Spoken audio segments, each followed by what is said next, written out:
Morning to all. Divine homoeopathy cum counselling centre में मैं doctor रेखा ठाकुर आप सभी का स्वागत करती हूँ। आज हम बात करेंगे अपर रेस्पिरेटरी ट्रैक, जो कि हमारा श्वसन तंत्र है, उसमें मेनली जो अपर रेस्पिरेटरी ट्रैक में है जो कौन कौन सी बीमारियां हैं।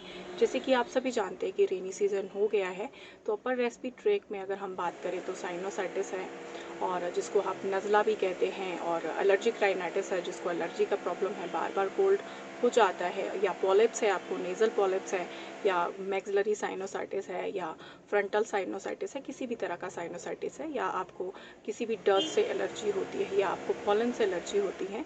जैसे कि आप जानते हैं कि जो ये रेनी सीज़न है, बरसात का सीज़न है, तो उसमें कोल्ड होना स्वाभाविक है।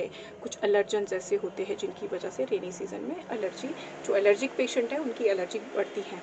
ऐसे में आपने देखा होगा जो हमारा नाक है बहता है, या हमारे नाक में जो ईचिंग होती है, नेज़ल कंजेशन होता है, नाक का बंद होना हो जाता है, वो स्वाभाविक है। क्योंकि नेज़ल कंजेशन हो जाती है तो जो उसकी म्यूकस मेम्ब्रेन है हमारी इंटरनली नेज़ल की, उसमें स्वेलिंग हो जाती है, उसकी वजह से नेज़ल कंजेशन होता है और सांस लेना बहुत मुश्किल हो जाता है। तो ऐसे में आपने देखा होगा जब हम किसी भी डॉक्टर के पास जाते हैं तो आपको एक वो नेज़ल स्प्रे देते हैं, डिकंजेस्टेंट, जिसको नेज़ल डिकंजेस्टेंट स्प्रे भी कहा जाता है।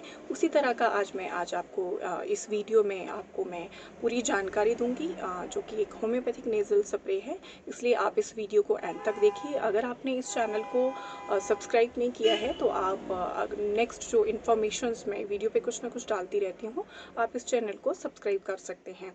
तो जिस तरह से मैंने बताया कि रेनी सीज़न है तो हमारा नाक बंद हो जाता है, छींकें आती हैं, और जलन भी होती है, खारिश भी होती है हमारे नाक में, और हमें रात को सोना बहुत मुश्किल हो जाता है। और मेनली आपने बच्चों में देखा होता है, बच्चे मैक्सिमम कहते हैं कि उनका एक जो नॉस्ट्रिल है वो ब्लॉक्ड हो गया है, और उनको सांस है जो मुंह से लेना पड़ता है, नाक से सांस नहीं आता है। और ये जो मेनली पॉलिप्स के केसेस में मैंने बहुत देखा है, जब उनके पॉलिप्स का साइज़ बढ़ जाता है तो उनको बहुत ज़्यादा नेज़ल कंजेशन का प्रॉब्लम रहता है। वैसे क्रोनिक केस है तो आपको साथ में मेडिसिन लेने की ज़रूरत है, आप होम्योपैथी डॉक्टर के पास जा सकते हैं। पूरी हिस्ट्री लेकर आप उसके लिए ट्रीटमेंट है, चाहे साइनोसाइटिस है, एलर्जिक है, या आपको कोई भी और प्रॉब्लम है तो अपर रेस्पिरेटरी की, तो आप अपनी मेडिसिन स्टार्ट कर सकते हैं।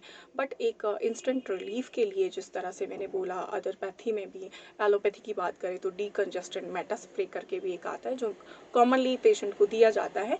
उसी तरह के होम्योपैथी में एक नेज़ल एड करके स्प्रे है नेज़ल कंजेशन के लिए, जो आपकी कंजेशन को दूर करेगा। अगर आपका नेज़ल ब्लॉक है तो उसमें जो है उसको खोल देता है ताकि आप सांस ले पाओ।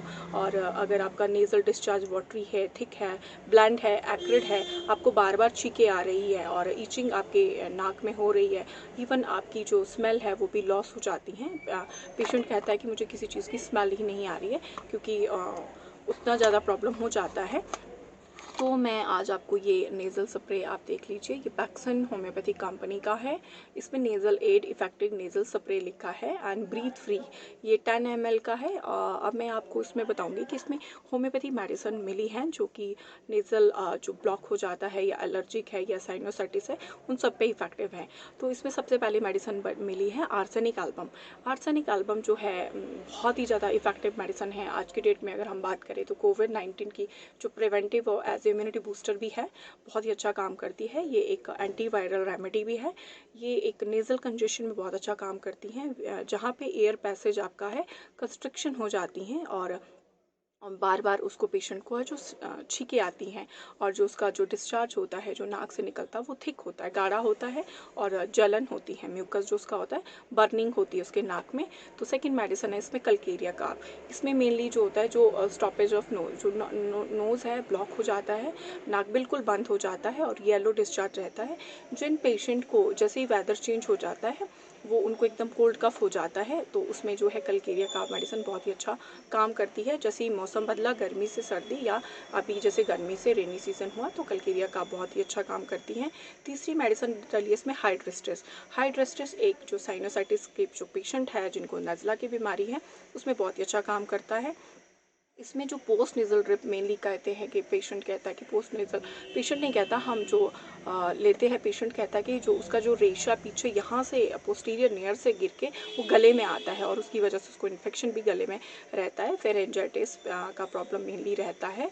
तो वो एक गाढ़ा सा रेशा होता है, वो उसमें ये जो हाइड्रोस्टिस मेडिसिन बहुत अच्छा काम करती हैं और उसको कोल्ड जो है बहुत जल्दी रहता है, नाक और आंखों से उसका डिस्चार्ज बहता है और बर्निंग होता है, constant discharge with sinus headache, और उसमें साथ में जो साइनसाइटिस हेडेक होता है वो भी उसको रहता है। काली काप मेडिसिन इसमें मिली है, वो बहुत ही इफेक्टिव है।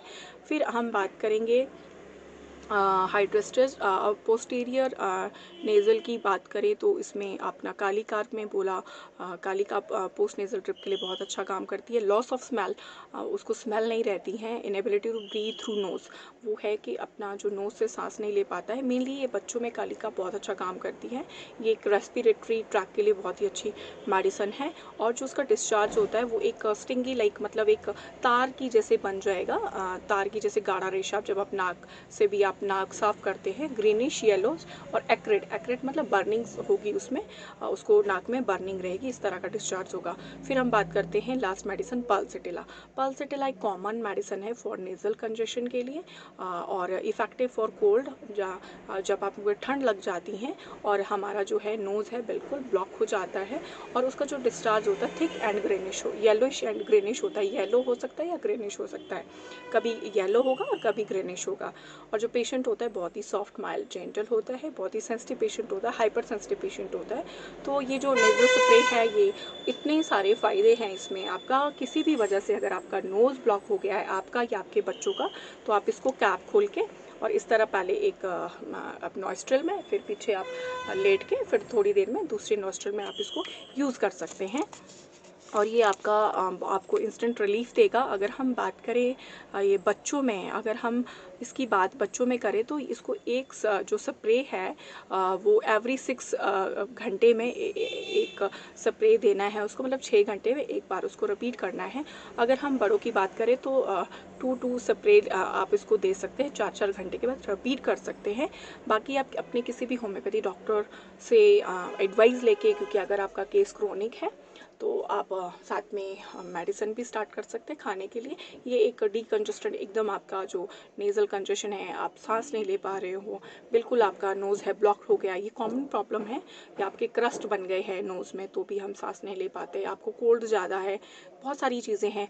और जो रेनी सीज़न है, मैंने जैसे बार बार बोला, इसमें ये जो प्रॉब्लम है, ये स्वाभाविक एलर्जी का प्रॉब्लम जो है इस सीज़न में सबसे ज़्यादा बढ़ता है, रेनी सीज़न में, क्योंकि बैक्टीरिया वायरस सबसे ज़्यादा ग्रो इस वेदर में करते हैं। तो बहुत सारे हमारे प्लांट्स ऐसे होते हैं जो एलर्जिक राइनाइटिस जिनको प्रॉब्लम है, उनको प्रॉब्लम होती है, तो उससे छींके हैं, स्नीजिंग है स्टार्ट होती हैं। ये 10 ml का है और इसका MRP 105 है। ये आपको किसी होम्योपैथिक मेडिकल स्टोर पे या किसी होम्योपैथी डॉक्टर के पास मिल जाएगा। बाकी आप डॉक्टर से जब भी आप लें तो आप डॉक्टर से एडवाइस करके इसको लें और ये टोटली सेफ़ है। अगर हम बात करें शिमला की, तो हिमाचल में ये डिवाइन होम्योपैथी काउंसलिंग सेंटर और न्यू शिमला सेक्टर 1 में भी मिल जाएगा। बाकी आप इसको यूज़ कीजिए और ये टोटली सेफ़ है। मैं इसको फिर से आपको एक बार दिखा देती हूँ। Nasal aid Bakson homoeopathy company का है और इफ़ेक्टिव है। 105 रुपीज़, 105 रुपीज़ का है और होम्योपैथी मेडिसिन के साथ है। आप इसको लीजिए और ये टोटली सेफ़ है और इससे आपको तुरंत जो निजात मिलेगी कुछ टाइम के बाद। जो आपको आपका नोज़ ब्लॉक है या आपके बच्चे का किसी भी कारण से नोज़ जो ब्लॉक हो गया है, आप सांस नहीं ले पा रहे हो नोज़ से, तो उसमें आपको राहत देगा। Thank you very much and be safe.